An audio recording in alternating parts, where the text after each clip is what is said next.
Today we get to talk about my very favorite thing in the world, Hope Hills Camp. So, of course, I brought the amazing Caroline Young, Alex Wolf, and Tuddis Stabler with me on this podcast, this conversation, because they all three are absolute experts at Hope Hills Camp and fellow team members of mine, and know all the things about all the important aspects of this really, really unique ecosystem. So, hey, everybody, I'm so glad y'all are here, first of all. Thank you for being here. We're so excited to be here from Birmingham and Atlanta. Yeah, woohoo! We're in person in Atlanta. They are remote in Birmingham. And actually, that's a good place to start, as our camp is about an hour northwest of where they are sitting, I think. Is that right? Yes. Give or take. In northwest Alabama. We thought we'd start off by talking to you guys a little bit about what camp is, and really the what we saw as such a need and why camp came to be in the world.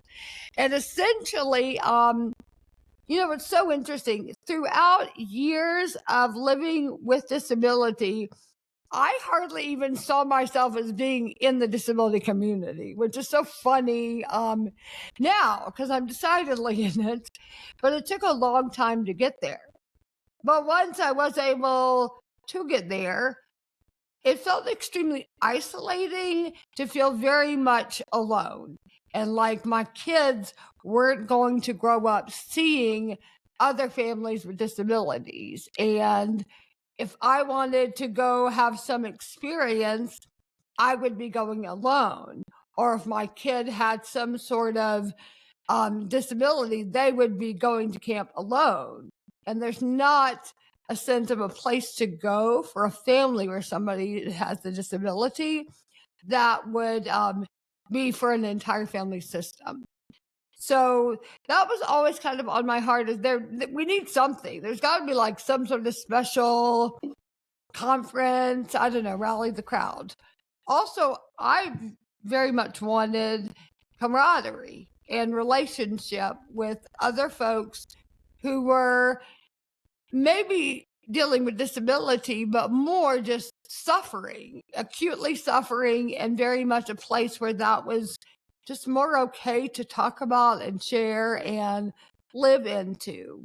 And I think a deep desire in my heart was just a place for, just as Heather Avis famously says, just a shoulders down space where I just wasn't the weirdo that can't walk well, or that my kids weren't the one that had the mom with disabilities, and just kind of a normative experience. And while all of that is swirling for years in my husband and I's mind, we were asked to share at a disability camp that was connected to a church in Montgomery, an organization called Rooftop Friends, that had taken a bunch of notes from Johnny and Friends family retreats. And they created this week-long camp experience. And we were the speakers actually for 2 years at this camp. And that's really where I began to see myself as much a camper as the speaker, and really this unique camaraderie with this group of people. And basically, they ended up asking us to take it over. And so we carefully decided to, with a lot of due diligence from my husband and Alex Wolf, who were so good at taking that and really transforming it into what now is Hope Hills Camp, which we think checks a lot of the boxes of the things I was really looking for all along, and meets a very unique need in our world. And Alex, you could speak to it better than I could for sure about why is it unique in the world? Yes. So Hope Hills Camp is unique for a million reasons, but there are 4 really big ones that we like to talk about to our potential campers and donors and volunteers. So first, as Katherine, you mentioned, Hope Hills Camp isn't a camp just for kids or for parents experiencing disabilities. It is a camp designed for an entire family unit. a really staggering statistic is 1 in 5 people in the US are affected by disability, are living with disability, have a diagnosis. But that number doesn't begin to account for the mothers and fathers and sisters and brothers and loved ones of those people living with disabilities. Yeah. So the loved ones of those people have just as much to unpack and process and deal with and feel just as isolated as the people with the diagnosis. So Hope Heals Camp was designed to serve each of those typical family members, as well as the person with a disability. So that's one really big one. The second really big one is we don't just serve an age group or a type of diagnosis or a region. Our camp is open to people with cognitive, intellectual, physical, behavioral disabilities of any age and from anywhere, literally. Like we have people from Europe, from Canada, from the UK. And I think right now we're at 38 of the 50 US states have been represented at camp, which is pretty incredible. Third, this is a really big one and kind of surprising. As far as we know, we're one of the only retreats in the world where this is all offered for free. If those families affected by disability can make it to camp, they do not pay tuition. They don't pay a fee to be there. It is free to them because of the gifts of our donors. And fourth, camp is a place where disability is seen as a spectrum, right? There is not a them, the people who are well or not disabled, who have come to serve the poor people who are disabled, like it's a charity. Right. Camp is this big old gradient of the people who might not have like a physical or a cognitive disability are still living with deep hurts in invisible wheelchairs.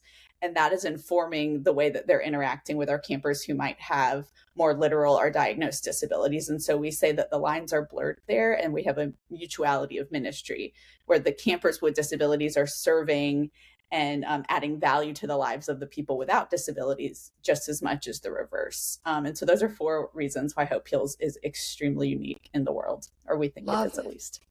It really is. I get excited as you're talking about it. It is, it's singular in the world. And the fact that it's free is, shocking. Nothing is free in the world. So how amazing that a camp that could be really pricey to get your family to only costs the travel to get there. And even then, we have some scholarships available. So it's really incredible. Caroline, I would love for you to speak a bit about the role that the volunteers play at camp and just about our families who are coming and the role of stewarding all these different mini camps happening at the same time. We have essentially an adult camp, a kids camp, a volunteers camp, all happening with many more at once. And pretty crazy. Yeah, I think that's one of the best parts about camp that Alex just explained, is that it is multi-generational, that it's not just a kids camp. It's also serving young adults and adults, and kids that are hanging out in the nursery. And that is true for our volunteers as well. So we have individuals come to volunteer. We also have family units that will come to volunteer. A lot of families will bring their children that are over the age of 8 to volunteer with them, which is really unique because you are experiencing this family camp together and you're serving alongside of one another, which is a really beautiful thing. But I think one of the things that's a value of our team and of Hope Heals is something we call the mutuality of ministry. So a common misconception would be that by coming to Hope Heals Camp, you are coming to serve a family that's experiencing disability. And I think what we have seen and experienced firsthand is that is just not the truth. That in serving, you are also being served, and we're really just living out life alongside of one another in all of our different strengths and sufferings. So it's really just looking at someone else as a volunteer and saying, it's nice to meet you. My name's Caroline. Here's a little bit of my story. What's your story? Our capabilities might look different, but at the end of the day, we're all just looking to deepen our relationship with Jesus and to know one another, on a deeper level. So we always, I tell people this, we move through these 5 stages during volunteer training when it comes to changing your attitude towards disability. The first one is ignorance. So just thinking through, not knowing really anything about the disability population whatsoever. The second would be pity. And I think listeners or people that might not be familiar with disability might look at our friends that are experiencing different challenges and just feel sorry and want to like give money and not really enter in. And when we start to see transformation happen is when you move to stage 3, which is care. And then I usually say most of our volunteers are leaving camp at the end of the week in stage 4, which is friendship. And then what we believe at Hope Heals as a ministry is stage 5, which meaning you're co-laboring alongside of one another. So we now have volunteers who are also experiencing disability. We have many families who have come to camp as a camper family unit, and we've had mothers stay an extra week to volunteer themselves, and the lines just get really, really blurred, and we realize that we're all co-laboring alongside of one another. I would say that volunteering at camp is easily the best thing you can do with your summer. Yeah, I agree. If you're on the line and you're thinking about it, this is your sign you've been waiting for. Oh my gosh, Caroline, do people have to have any experience with disability, any credentials? Like what should they know before they come? Absolutely nothing. You don't have to have any experience or credentials. We would love for you to start on ground zero. The only thing we ask is that you have an open mind and an open heart, and we will provide the training beforehand as well as a volunteer orientation once you arrive. So understandable that the world of disability may seem intimidating, but that can be totally debunked, that there's absolutely nothing to be scared of. There's no credentials needed. However, if you have them and you would like a leadership role at camp, talk to us on the side, because we welcome credentials if you do have them. Love it. What are the ages that a person can be a camper at camp? Any age, which is amazing. I think our youngest camper has probably been, maybe 6 months old. Yeah, 6 weeks. 6 weeks. Old. You're right. 6 weeks old. 6 weeks old. And we have volunteers in their 70s. We have camper families in their 70s. So it's a really beautiful picture. No age limit. I don't discriminate, and I love every age camper at camp for sure.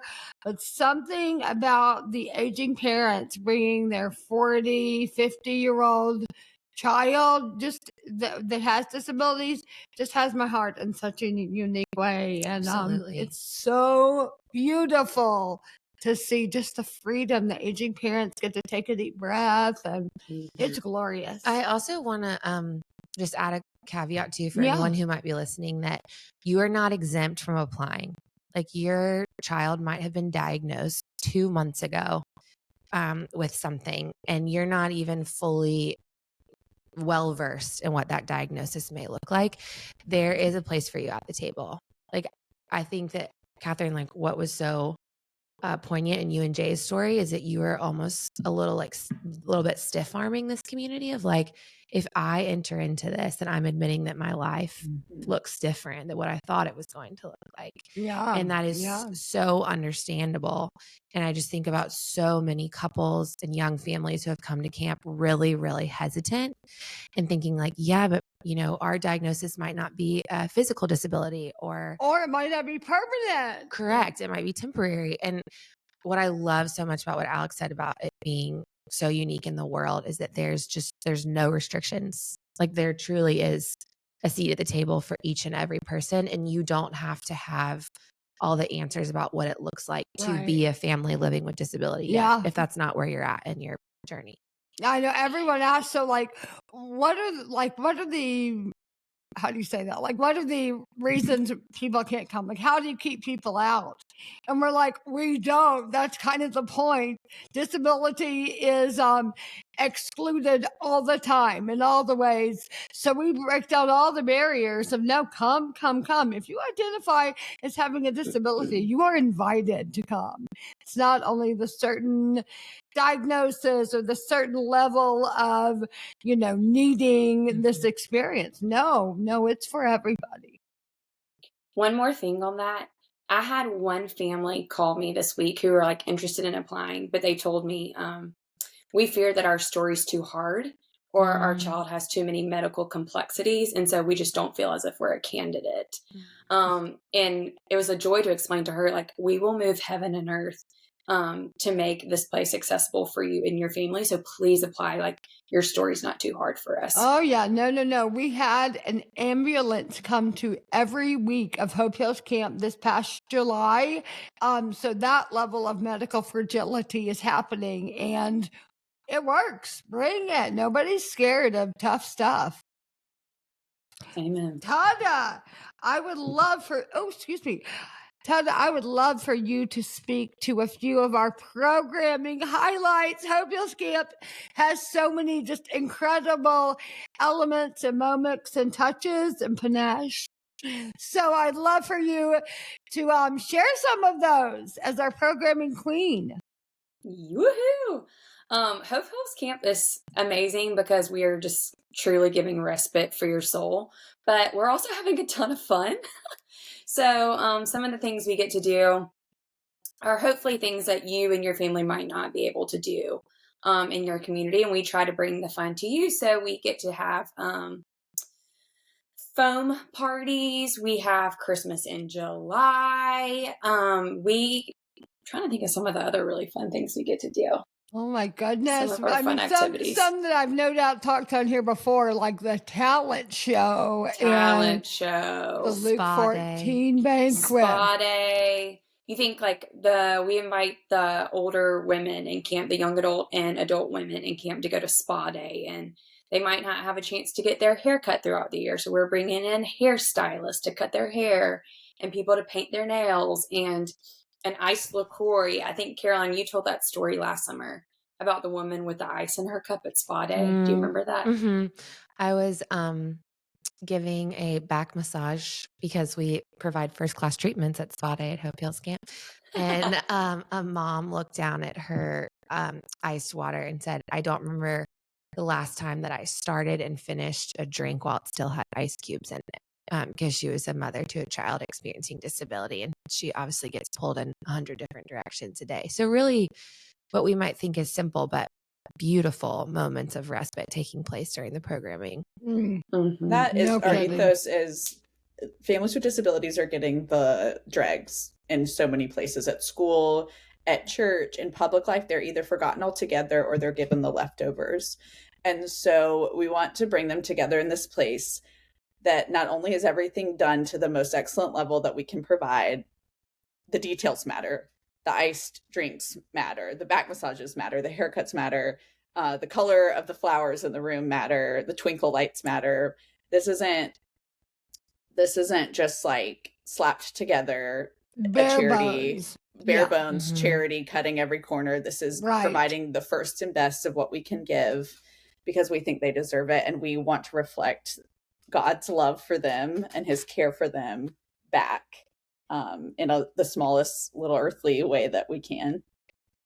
Absolutely. You know what I feel like has emerged that I'm not sure any of us knew would happen from the beginning was when you gather all these families with all these different diagnoses and all this just trauma and a lot of suffering and just really like intense, hard, sad stuff. I mean, we've had many campers, and I mean many, like 7 or 8 at least, pass away since we began camp. And we're talking true deep medical fragility, but also actual death and just so much pain, so much PTSD.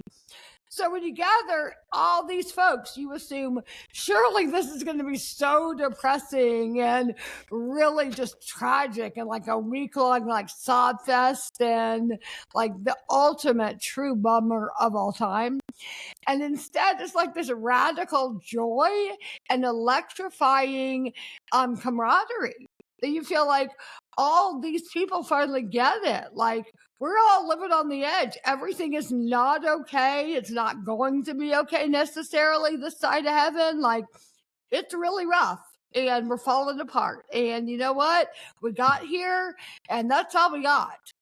And like, somehow that's all you need. It's magical. Like, it's electrifying. People feel so known and cared for and seen and just relaxed. It's finally like, okay, we can come home. We had 2 families from different parts of the country. Actually, Alex, do you know the story more specifically? Like the license, the tag on their car was the diagnosis that they'd never met anyone else with. Yes. Do you remember that? Yes, we had 2 families come to camp whose children had this incredibly rare genetic disorder. And I think they were maybe in like the double digits in the world of this disorder diagnosed. And so they come to camp. They happen to be in the same session. That each of their cars had maybe like an allusion to this disorder, like a bumper sticker or a license plate or something. Yes. And they saw each other's cars before they even met each other at camp. They saw the car of the other person with that bumper sticker on it. And then they got to meet at camp, and they had never met another family dealing with this particular diagnosis. And they come together from across the country in Nauvoo, Alabama, where the nearest stoplight is 15 miles away. And like life is so wild. And they got to be seen and known and not isolated in their unique suffering for the first time in their story. And that happened at Hope Hills Camp. It's so beautiful. I don't necessarily think of myself in this category, but there's this small category at camp that diagnosis is not the reality. They're just undiagnosable, but something is bad off. And I don't hang out there, thankfully, but that's actually me. My brain condition is so rare that it's undiagnosable, basically. Or there isn't living people to point to of, okay, well, her life expectancy is this or whatnot. And I guess that could really create this crazy isolation and feeling of I'm so alone. But there's this massive group of camp that fits into that category. We are undiagnosed. Like something is very wrong, but it's undiagnosable. And it's such a haven for those of us who are in that category to say, oh, you don't have a diagnosis either. It's an extra layer of loneliness at camp. And it's so special. We actually started, I guess it was last summer, right? Dividing people by diagnosis and having meetups. And one of the meetups is for undiagnosable situations. And that is just so glorious. And really that is the ethos, I feel like, of camp is truly being known in the suffering, in the trauma, in all the things. And starting there, meeting there, and then going from there and having a ton of fun and making it a joyful, wonderful experience. But there is a deep level of heavy hardship that we carry with the joy and fun. And I think that makes it just a different layer of otherworldliness that, I mean, I don't know many people who leave camp and can say they've had much better experiences. We had a family come several summers ago, and the grandparents then took the children on a safari to Africa. And when the children returned, the parents said, at the end of the summer, so what was the highlight of your summer? And all 4 of the children said, absolutely Hope Hills Camp. Serving at Hope Hills Camp. And that would be consistent across almost everyone I've ever talked to. It is the highlight of their year for sure. We often say this is not the best week of your summer, the problem is you. So I'm sorry, like something's not right. Yeah, seriously. And I would say that's true. I mean, we've just lived it through the years of you hear story after story. This was the best week of my year. And many times, especially for almost like the unexpected, like who I won't even say who, but the person that maybe you wouldn't assume from serving someone with disabilities in the heat of the summer in Alabama is going to have the greatest experience of their life does. And it's really wild. There's something very deep and so incredibly true of the life of Jesus, that service unlocks something in the soul. Serving someone else changes how you feel about your life. It gives you different perspective. It meets a really deep core need to care for others. And I just can't recommend enough serving at camp this summer. Sign-ups are starting on January 18th, everybody. So you do not want to wait. We sell out of this. And I did say sell out because in a true otherworldly fashion, as we said, the campers come for free, but wait, the volunteers are charged. We make them pay to come, and it sells out every year, people. Let that sink in. That's kind of ridiculous.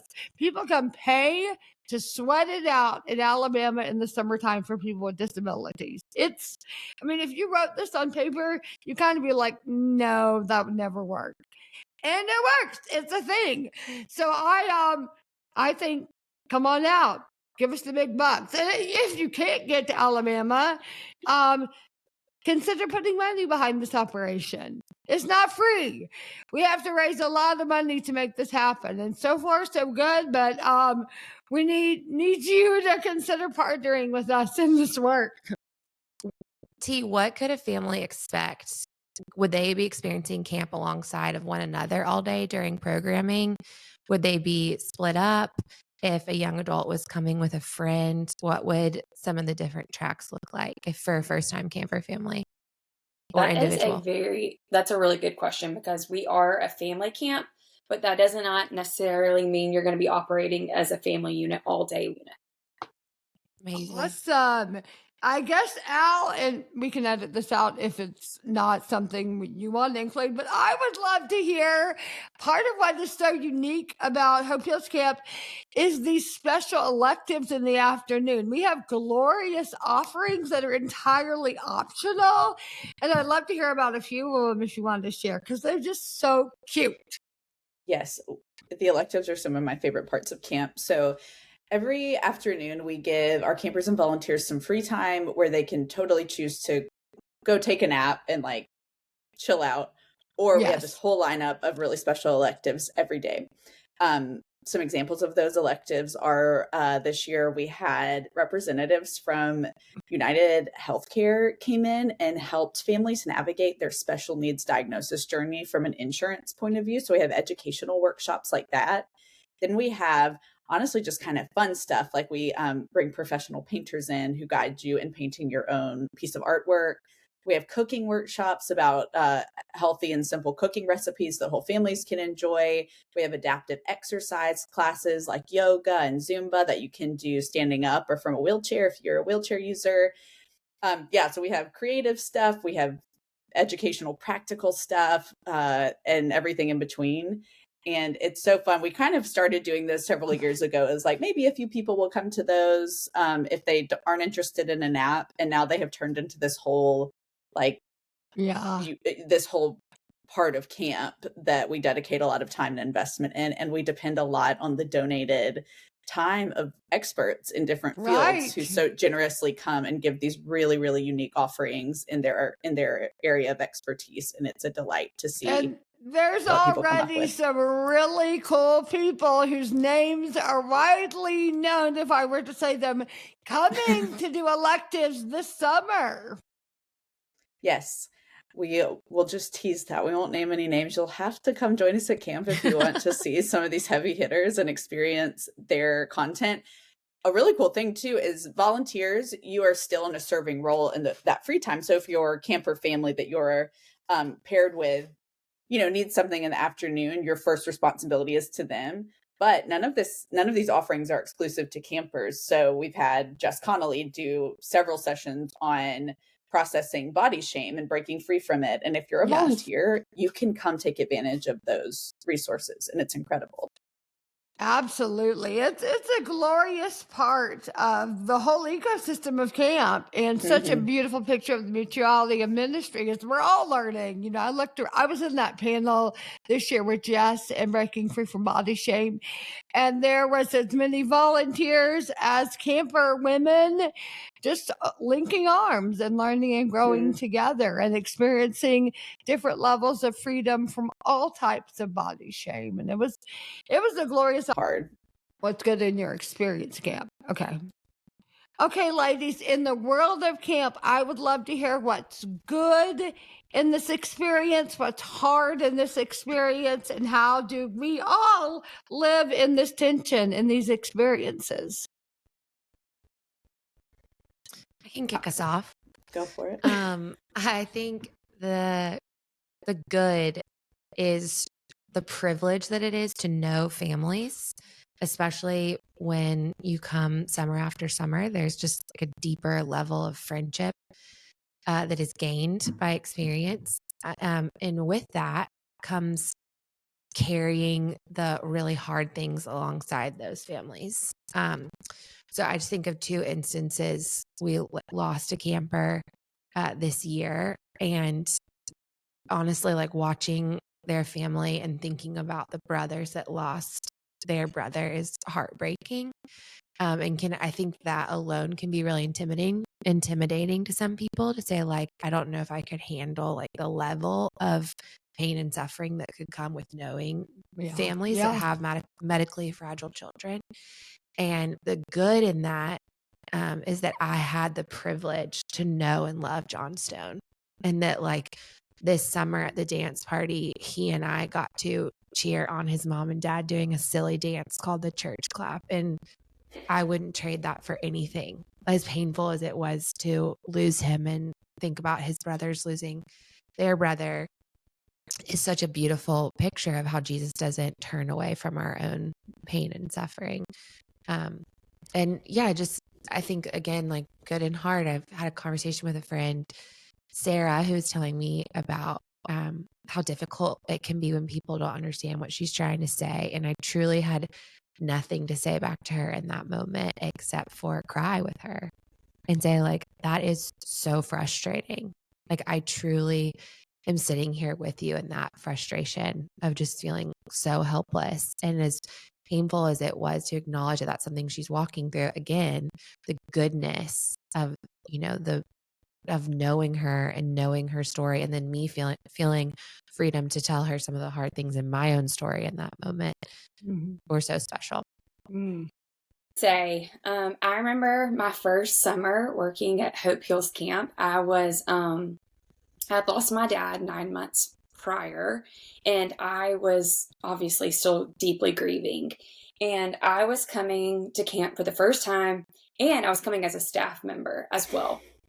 And I remember thinking, like, about 3 days in to this like 2-week adventure, that like, this camp is for me too. Like, I'm not just here as a staff member. I'm not just here to like volunteer and serve. Like, this place was deeply healing for me as well. So just encouragement to volunteers who are coming. But the second part of that is Hope Hills Camp just offers the richest of the rich community. I just wouldn't want to be a part of any other community in the world. And especially for people living in isolation, like, there's a place for you at Hope Hills Camp, and it is rich, and it's not a 1 week secluded mountaintop event. You will make community here that is going to be last year round and for the rest of your life. And I just wouldn't want to be a part of any other community. So that's beautiful, T. We love having you in this community. I remember the summer that you're talking about, and I think y'all snuck into the back at a Sandra McCracken concert in the adult session. And a song that she played, We'll Feast at the House of Zion, was played at your father's funeral. And I always treasure that. It was just so special that who would have known that months later, you'd be literally sitting at a private concert hearing that song from the woman who wrote it. And it was glorious. And those little God moments are all over camp. It's crazy. I mean, you hear that kind of thing a whole lot in our camp. Just, wow, that was just bizarre. What a crazy coincidence. And you have to think, well, maybe not. Maybe there's something more at work in this special sacred space. Anyway, gosh, this was just a beautiful conversation. Thank y'all so much for having it and for putting on this camp. It's just very, very special. And I love getting to be a part of it. Best thing in the whole world. Don't miss out on it. Yeah. And everybody listening, please come January 18th. Apply either to be a camper or a compassionate companion, which is one of our volunteers. We would love to have you join us. Our camp is operating in July. However, it starts June 30th for our first session volunteers, but please come. Look on the website to learn all the details, to register, which means to apply if you're a camper family, at www.hopehealscamp.org. And please just follow along. This is a crazy adventure, and we are honored to steward it. And listen, if you've got a bunch of money you need to get rid of, we have got a place for you to put it. There's nothing more glorious than what is happening in Nauvoo, Alabama in the summertime. So help us fuel this operation. Reach out to me personally. I'd be happy to discuss why you should give me all your dollars. I love it. Thank y'all so much for tuning in, and we will see you soon at camp, maybe.